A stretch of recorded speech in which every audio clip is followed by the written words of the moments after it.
მოგესალმებით მეგობრებო, როგორც უკვე მიხვდით, ვიწყებთ ახალ ვიდეოების სერიას სახელად Gymside, სადაც თვეში ერთხელ სხვადასხვა საინტერესო ადამიანთან ერთად ვივარჯიშებ და თან მათი ცხოვრების წარმატების ისტორიებსაც მოგიყვებით. ამ ფორმატის მასპინძელი დარბაზია World Class-ი, ხოლო ჩვენი დღევანდელი სტუმარი გახლავთ პროფესიონალი სპორტსმენი, თანაც საკმაოდ წარმატებული და როგორც უკვე მიხვდით, საკმაოდ მაღალიც. მოკლედ, ბევრი რომ არ გავაგრძელო, ჩვენი სტუმარია საქართველოს ნაკრების წევრი და NBA-ის მოთამაშე გოგა ბითაძე.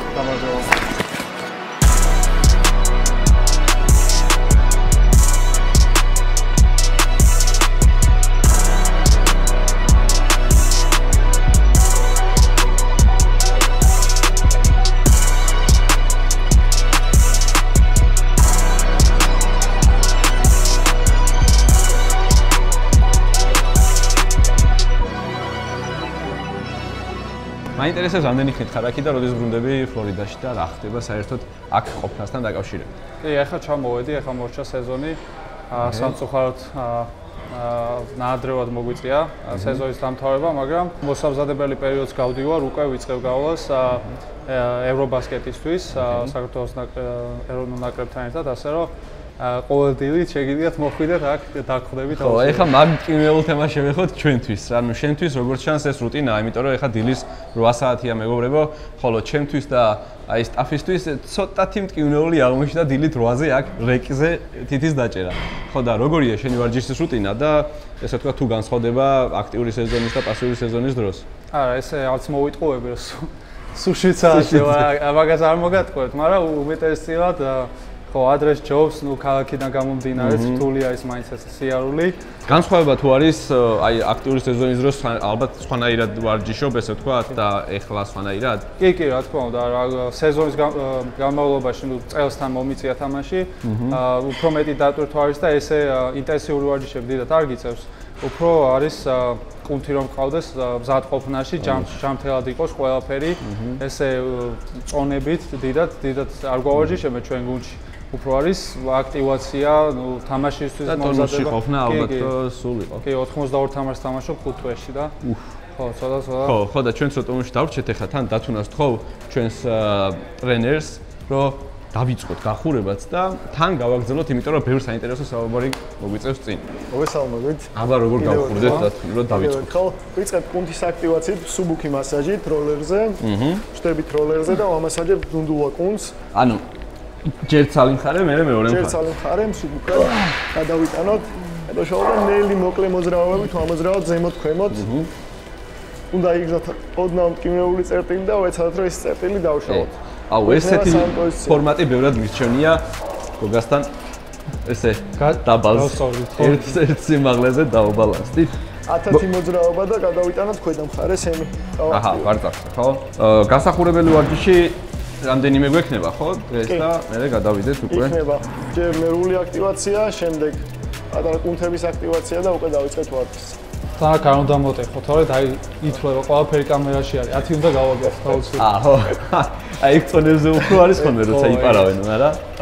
ორთავ კუნთს რომ მოვჩევით, გადავიდეთ ქალსზე და ამუშავოთ იგივე პრინციპით ზემოთ ქვემოთ, მაგამდე სანამ არ გაიხსნება ტრიგერი. გოგა, რამე თუ არის გახურების დროს შენი საყვარელი ვარჯიში? ანუ არ ვიცი, გახურების დროს შეიძლება უფრო იყოს საყვარელი ვიდრე მე გამძლეობაზე და რამე ისეთი არის, რასაც ყოველთვის აკეთებ?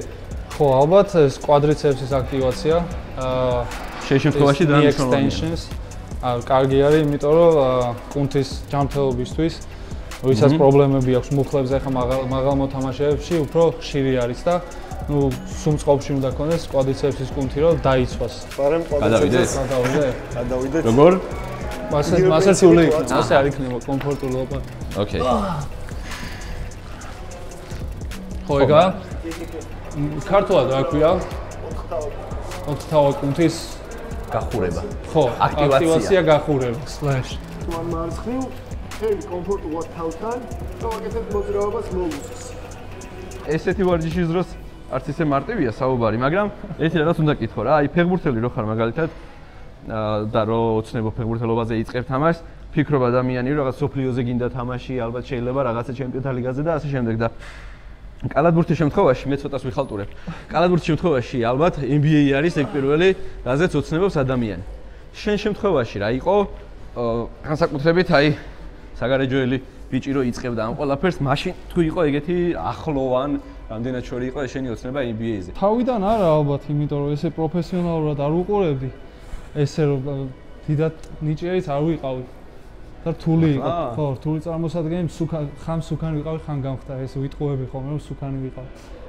მაგრამ თავიდან ხო ეს სერიოზულად ვერ უყურებდი. თან ახლა როგორ უნდა აღიქვა პატარა ბავშვმა რომ შეიძლება NBA-ში მოხვდა სადღაც ანუ სოფლიდან ან საქართველოსდან ან პატარა ქვეყნიდან და მე ნელ-ნელა უკვე ხო უფრო რეალური ხდებოდა, უფრო დიდი ასაკისო ვიყავი. ეგ რეალური ხდებოდა ალბათ აი 16 წლის რო იყავი და უფრო გვიან დაჟე არ ვიცი, მანამდე ხო 16-17 წლისაც ვერ აი ვითაში რო დაიწყე 16 წლის იყავი და მე მგონი ლიგაში ყველაზე პატარა იყავი რა, ყველაზე ისეთი ახალგაზრდა. 16 წლის ვიყავი მგონი.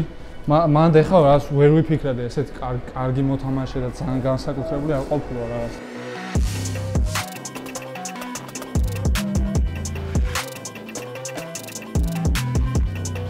აი ვითაში რო დაიწყე და ზოგადად აი პროფესიონალურ ლიგაში რო გადახვედი, მაინტერესებს მაშინ თუ იყო შენს ვარჯიშში რაიმე ისეთი აი როგორ აშენებდი შენს ხელს თავიდან, იმიტომ რომ ეხლა გენეტიკით რა ვიცი ალბათ არავის არ მოყვება ეს რაღაცა მომზადებულობა მასა და ყველა შეიძლება ვარჯიში და იყო რაღაცა განსხვავებული ან რთული შენთვის, იმიტომ რომ ლიგაში უკვე ვიღაც 25 წლის პროფესიონალი სპორტსმენებიც ალბათ ასპარეზობდნენ შენთან ერთად და მარტო მენტალური მზაობა შეიძლება არ ყოფილიყო საკმარისი. ესე რუტინულად არაფერი არ მქონდა, ჩემთვის ვწtildeოდი ხოლმე რაღაც გამეკეთები და ნუ ეს ვარჯიში ყოველთვის მიყვარდა, იმიტომ რომ როგორც თქვი ძალიან ნიჭიერი მე მგონი არ ვარ ძალიან ბევრი მაქვს ნავარჯიშები. რა თავდაბალი კაცია, ეგ თავდაბალი კაცია. არა, თავდაბალი არა, მართა უნიჭო ვარ. მაგრამ ხო რა ვარჯიშები. კი. ზუსტად მაგიტომაც გისვა მაგეთქოს, იმიტომ რომ თუ მასეა რაღაც პროცენტი, რასაც შენ ამბობ, ესე იგი ვარჯიშით მოგიწევდა დაკომპენსირება და პლუს ვარჯიშით არა მარტო დარბაზში, არამედ მოედანზე ესე ვთქვათ და ალბათ მან დიდ დროს ატარებდი. კი, ვარ. სერბეთში რომ ჩავედი, მაშინ შეიცვალა ეს უფრო სერიოზულად მიდგომა, ყველა როგორც არ ვიცი, ჯარს რო შეადარო, ესე იყო იქ სერბეთში. დღეში 2 ვარჯიში, დღეში 2 ლიფტი. გამოცდილება იქნებოდა საერთოდ სხვა. ბავშვიდან აქედან ჩასული, მაინც თან უფრო მომიწია, რომ რა თქმა უნდა იმაზე მეტი უნდა ივარჯიშო თუ გინდა რომ იქ გადარჩე, ნუ სერბებზე მეტი უნდა ივარჯიშო, ძალიან რთული არის, ხო. ხო ეს მაქვს ალბათ რა, ჩაიბეჭდი თავში. ოკეი, ეხლა დათუნას გავყვეთ შემდეგ ვარჯიშზე და თან გავაგზავნე. დათუნა, რას ვაკეთებ ერთ? ნამდვილ სამი repetition. 3 მისვლა, ხო? მოკლედ ამ ვიდეოში მე ვეცდები, არ ვიცი რამდენად გამომივა ყველაზე, იგივე წონები გავაკეთო, შეიძლება იგივე რაოდენობები ვერა, რასაც გოგა აკეთებს, იმიტომ რომ საინტერესოა გოგას რუტინა ამ შემთხვევაში ჩემთვისაც. თან ნახოთ როგორი განსხვავება არის. 20 კილო ცოტათი ის არის ჩემთვის, მაგრამ მოვერევით ალბათ. ოკეი.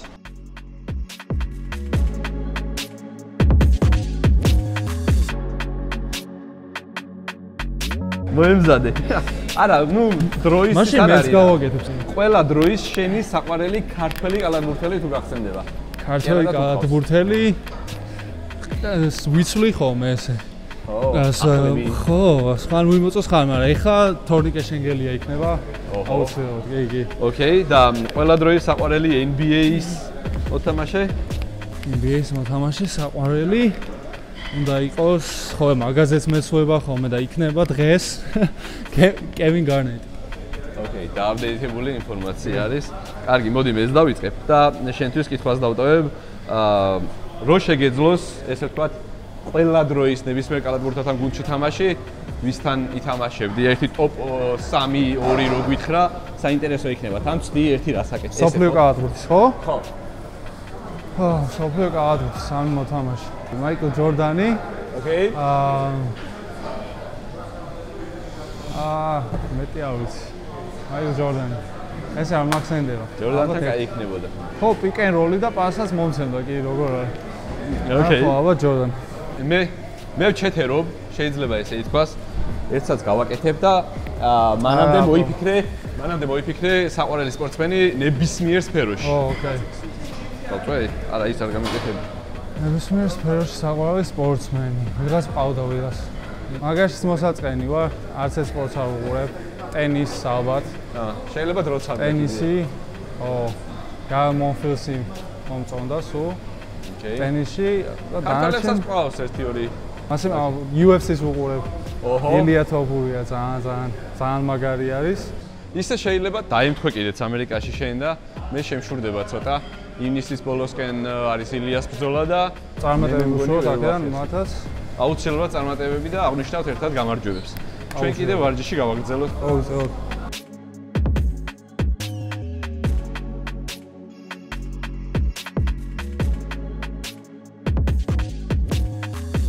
With the 18th pick in the 2019 NBA draft, the Indiana Pacers select Goga Bitadze from Tbilisi, Georgia.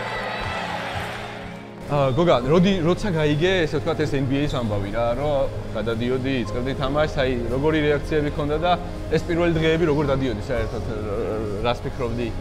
თუ გახსოვს ეს განცდები? კი, ბრუკლინში იყო დრაფტი, მარტო მომიწია, ახლა ოჯახის წევრებს ვერ წავიყვანე. ხო და მარტო ვიყავი, არავინ არ მყავდა, ვინმესთვის გამეზიარებინა, ეს სიხარული თან ვერ ხდებოდი. ხო, NBA-ში უნდა მოხვედრი, ანუ იქვე აი ძალიან ახლოს ვიყავი და თან ვერ ხდებოდი, რომ ანუ ხვალ წინა დღესაც ვერ ხდებოდი, რომ შეიძლებოდა რომ მოხვდარიყავი და ძალიან ხო რაღაც ანუ ვერც ვისიამოვნე ეს სიმართლე და ისეთი ხო ძალიან ეხავს რომ ვერაზიარე ხო ეგ ეს და თან ისეთი რთულია რომ ეგ აღიქვა რომ ბოლომდე ეს ვერ ივქენი, ვერ შევიგრძენი რა. ოკეი.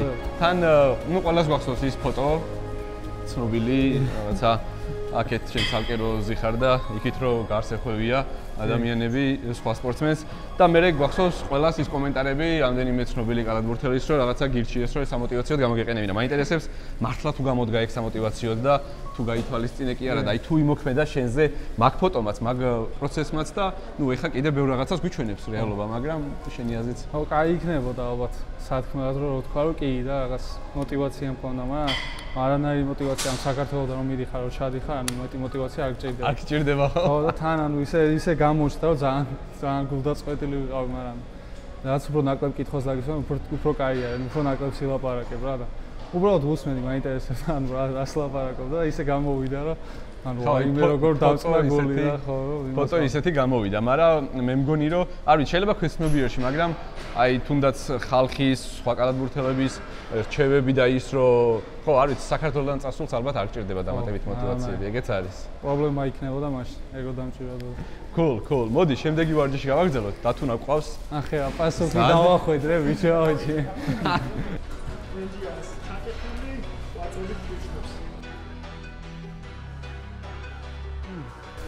შენ ფეთქებადობა აქ გჭირდება და მე როცა პარაშუტს ნიხოლმე აქ რა. ეგ აუცილებელი. ამაზე ვარჯიშობ ხოლმე რომ რაღაცა ხელი მარტივად და მალე მიაგნო პულს. ისე ყოფილა რომ პარაშუტს რა malfunction ანუ ანუ ზოგადად ბევრია ხოლმე და მე მქონდა ერთი ბოლომდე არ იყო რა. ხო, ერთი იყო ძალიან ისეთი.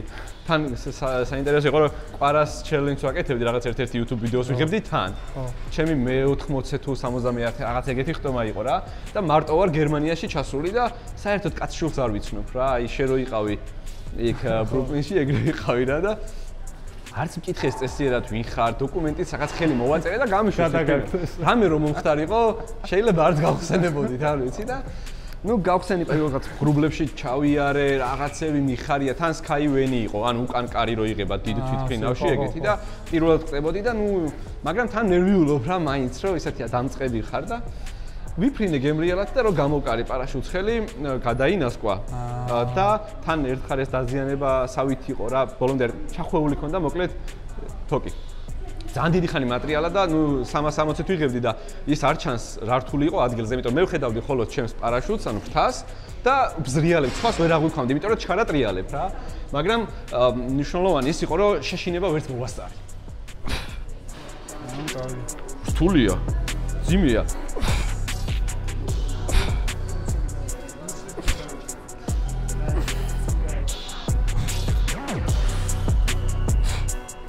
ვა, რა მარტივი ჩანდა, გოგა რო აკეთებდა. გოგა მაინტერესებს NBA-ში ვარჯიშის რუტინა, როგორია? ოღონდ შედარებით რაღაცა ევროპასთან, იმიტომ რომ ალბათ განსხვავდება რა, როგორც ყველაფერში განსხვავდებით ამერიკელები და ევროპელები. ვა, როგორც თქვი, ძალიან ბევრი თამაში არის იქ. 92 თამაში ძალიან ბევრია და უფრო ნაკლებად გიზავს ვარჯიში, უფრო არის ინდივიდუალური რაღაც, როგორც წუთებიდან გამომდინარე, რამდენი ითამაშე, ნუ გუნდი გეუბნება შენს ან შენი ორგანიზმი როგორ გქონს თუ ძალიან დაღლილი ხარ მაინც მოგზაურობის გამო, იმიტომ რომ სუფრენები არის იქ, შეგიძლია დაისვენო ან ნუ უმეტესად არის უფრო ვიდეოს ყურება, რა მოხდა თამაშზე. ანუ mind ვარჯიში არის ძალიან დიდი წილი.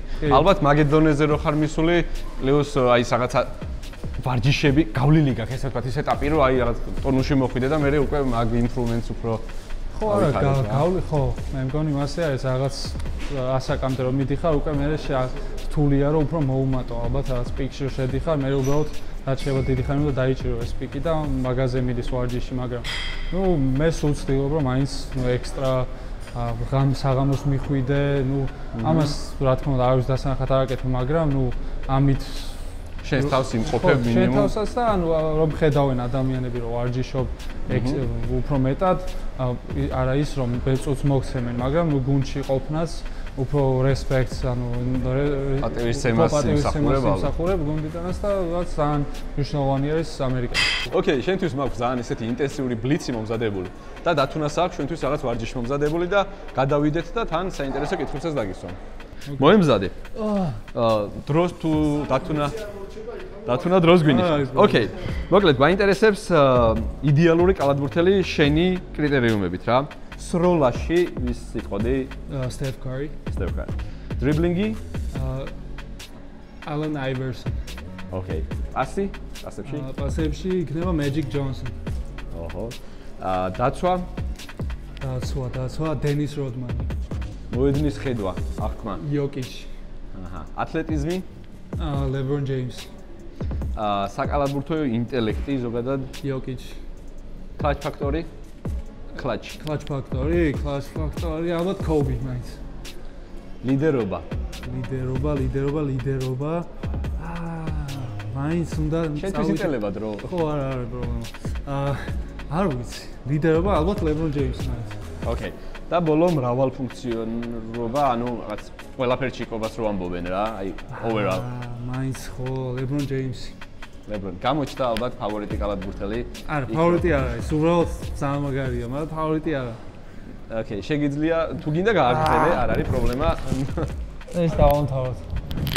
ვინ არის ყველაზე overrated YouTuber? Overrated ბევრია. საქართველოში თუ გლობალზე? არა, ჩვენ spicy გვინდა საქართველოში. უნდა უპასუხო? არა, შეგიძლია არ უპასუხო, მაგას არ გვინდა რომ ვინმე გააობრაზოთ. და არ გვინდა რომ კონფლიქტი დავიწყოთ, ხო? რა შეანაცვალეთ, აი, დათუნა გვეტყვის. ფულაფები არ გამაკეთებ, ვერ ვაკეთებ ფულაფ. მაგაში შევეჯიბროთ, მაშინ თუ ვერ აკეთებ. არა, არ ვაკეთებ, რაც გავაკეთებ. მართლა? რაც გავაკეთებ. გზელი ხელები მაქვს უბრალოდ და თული. ნუ ეხლა ახლა რო გაკეთო. ხო, აქედან ადი ჩამოდი.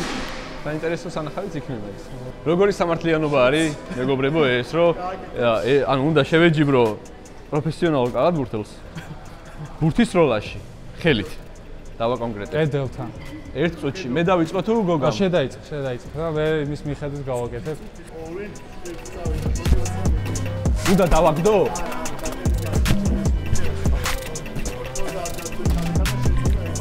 ხალხური და ხო? მე მგონი დამაკელით. გადაო. მაშინ არ ვიჩქარებ.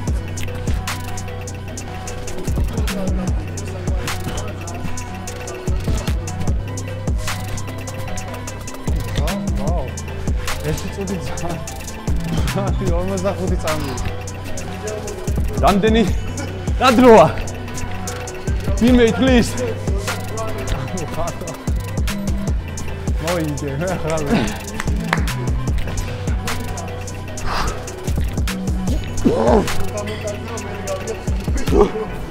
აი, ხა ვიცი, რამდენი უნდა გავაკეთო?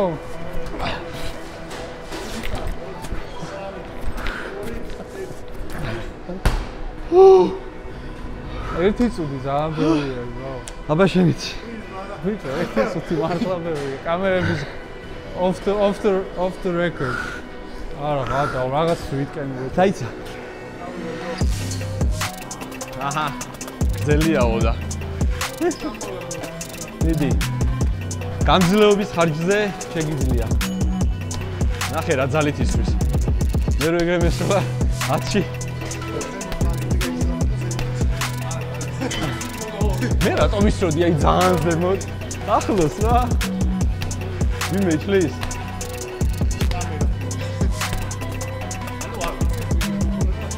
კარგია რო არ ვიცი. თანაბუნებრივად ისროს, თვითონ არაფერი. მე მინდოდა რომ შენ სროლაშიც რაღაცები გესწავლებინა. დღეს ვერ ვახერხეთ, მაგრამ სხვა დროს პირობაა, თუნდაც კამერის მიღმა ჰინტები უნდა მასწავლო, რამდენიმე.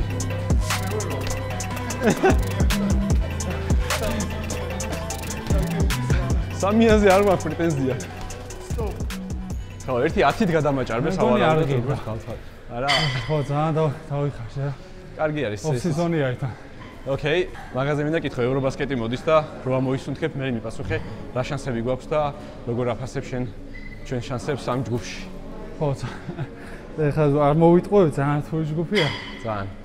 მაგრამ ხო ეს სირთულეების გადაახვა შენი ჰობია. ჩემი არა მარტო.